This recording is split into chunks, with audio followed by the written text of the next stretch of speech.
NXT Stand and Deliver just happened a week ago, but now we're close to finding out which superstars from the development brand are going to be given an opportunity to go to the main roster and try to stand and deliver on either Raw or Smackdown. Welcome back, guys, to Fog Wrestling. It is a late night / early morning walk here with the Jakester, Jake the dog, and what better things to do on a walk than talk about pro wrestling. So Big Stevie's currently left the country. He's in Scotland. I don't really know if he's going to be uploading much over the next couple of weeks. I do think he's scheduled a few videos. So yeah, I'm trying to up my game here. I'm trying to be on the ball. I'm trying to make use of the time that I have in between working, talking shit, sleeping, trying to do streams, trying to watch TV, trying to do all that stuff, trying to fight for the future, you know, trying to stay alive. So it's a difficult life, but it is what it is. Nobody said this shit was easy. Nobody said life was easy. Tell you what's not easy. Watching wrestling, that's certainly not an easy task. But, you know, we do it for the love of the game.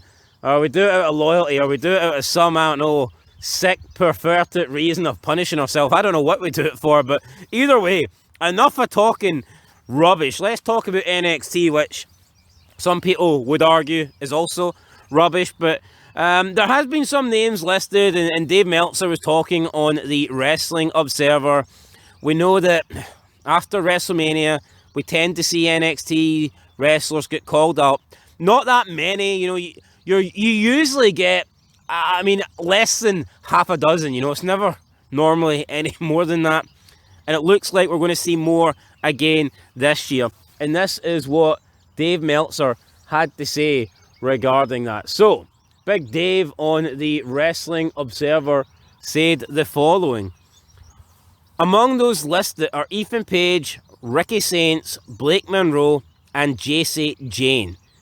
Page, Saints, and Monroe all arrived in NXT as high-profile acquisitions from outside promotions, while Jayne has quietly built a lengthy resume, call it what you want, having spent the past 5 years developing within the brand. So, I mean, let's just address these four first of all. I mean, Ethan Page, Ricky Saints, and Blake Monroe, yes, they were acquired from AEW, but I'm not going to group them all together. Ethan Page and Ricky Saints weren't champions, they weren't world champions. They're also 10 years older than Blake Monroe. I can see why those guys were called, well, not called up. I can see why those guys were sent to NXT. I would argue with the age factor that maybe you just call them up to the main roster straight away, but they haven't exactly set the world alight in NXT. But is there worse people than Saints and Page on the main roster? I would say there certainly is. So maybe it will work for them. Maybe giving them a year to, you know, learn the so-called WWE way of doing things. Maybe that was the right move, but I would have had no complaints if these two went straight to the main roster. I mean, they can't be worse than half of the mask guys that are already on it, or like your Bertos, your, you know, guys like that, all the Mexican guys, you know, I mean, all the guys in masks. I mean, nobody wants to see these fucking jabronis. As for Blake Monroe, definitely think she should have been called up. Why not try something different? Now, I'm not surprised that she wasn't called up. If you look at WWE, they haven't really brought many people up to the main roster. The only one I can think of is AJ Styles. The rest of them, they tend to go into NXT. Even people that were previously in WWE, like a Drew McIntyre, when he did get brought back, you know, he was sent to NXT. Maybe not as punishment, but maybe they wanted to, you know, bring him in slowly and not put him back on to the main roster where it would be sink or swim. So it is very rare that someone goes onto the main roster, but I think if you look at Blake Monroe, I think if you look at her character work, her promo abilities, her wrestling ability, I think she's one of the better women that we've seen in North America. And by that I mean that we see on national TV, like cable TV, so WWE and AEW. You know, I think that she was good. Her feud with Toni Storm was great. I see no reason why she couldn't have been called up to the main roster. I mean, she's not old at 27. By no means is she old. But I think she's old enough to go on the main roster. Now, she also looks a bit older than she is, which I don't think helps her, especially being a female. I just don't see how in any world in professional wrestling, when your physical appearance plays such a major role. I think that if you look 5 years older than you actually are, I just don't see how that could be a positive. And for me, I think Blake Monroe does look at least 5 years older than she is. Now, that's not to say that she isn't hot. I think she is hot, but she looks older than her actual age. So, I don't know, just these things, considering I would have called her up straight away. I would have put her on the main roster. Again, you've got people like B-Fab, people like Maxine Dupree on the main roster. You can't tell me they're better than Blake Monroe. So, what is it, you know? They'll tell you that they want people to stay on NXT and learn the WWE way, but then you clearly see that people like B-Fab and Maxine Dupree, who, to be fair, Maxine, I guess, has got a little bit better, but let's be honest, she's still not any good.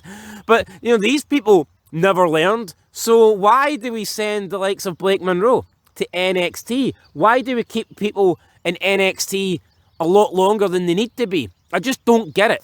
If somebody like Maxine and B-Fab, if they can be on the main roster, then why can't wrestlers get called up from NXT straight away? Why do some NXT wrestlers stay in the development brand for like 3-4 years? You know, it just doesn't make any sense to me.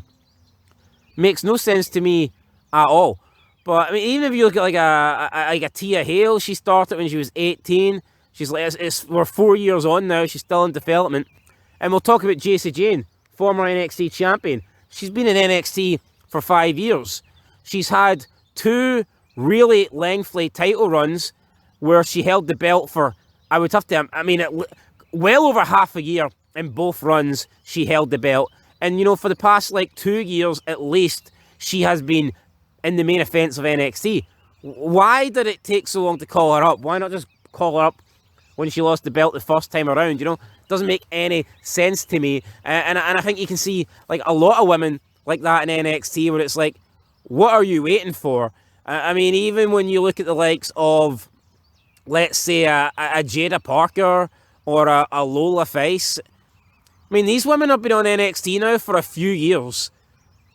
Why are they not able to come up, but the likes of Maxine Dupree is allowed up? You know, I just don't really understand that. But we'll see. Jacy Jayne, will she get called up? Well, what's the point? I mean, what if she doesn't, then what's the point? I think you're at the stage now where if Jacy Jayne's not ready after 5 years in NXT and 2 big title reigns, then you've got to release her. Because if she's not ready now, is she ever going to be ready? Is she ever going to be any good? So, to me, when you get to the point that she's at, yeah, I think you've got to call her up. Now, the reports from Meltzer are saying that Lola Fice and Tony D will not be coming up. The fact that they've won the belts recently shows that they're going to be on NXT for a little bit longer, a lot longer even maybe, and that they're going to have lengthy title reigns. And normally when they put the belt on somebody, you know, they're like the stakeholder. They are the placeholder even, sorry, in NXT. Again, Tony D, he's been on NXT now for, what, over 5 years? Now, yes, it's his first time winning the title, but the guy is now 30 years old.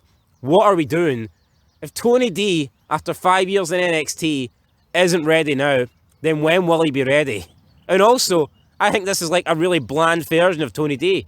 They got rid of his gangster soprano gimmick, and now he's just a normal guy with a beard, which isn't interesting at all. So, yeah, for me, Tony D should be called up. Lola Fice, I would call her up as well. Why the fuck not?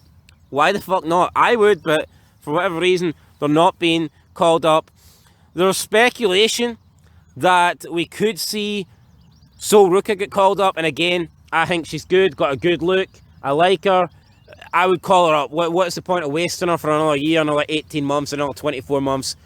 What are we waiting on? Call her up. And then finally, there is Joe Hendry, who Meltzer says it's now or never. And I agree with Meltzer. Joe Hendry is what, 38 years old, 37 years old, about to turn 38. If this guy doesn't get called up now, then what's he going to do? And Meltzer did point out that there's doubts whether his character could get over on the main roster, but WWE are maybe having second thoughts, and maybe now they're leaning towards he can get over because they've seen the success of Danhausen.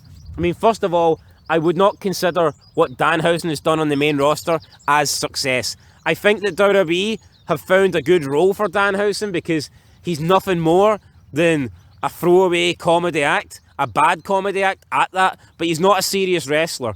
So I do think that WWE are using him correctly. But you look at Joe Hendry, yes, he's kind of got a bit of a comedy act, but he's a decent size. You know, Joe Hendry is somebody that you should be able to take as a believable threat in the ring due to his size, his height, you know, his weight.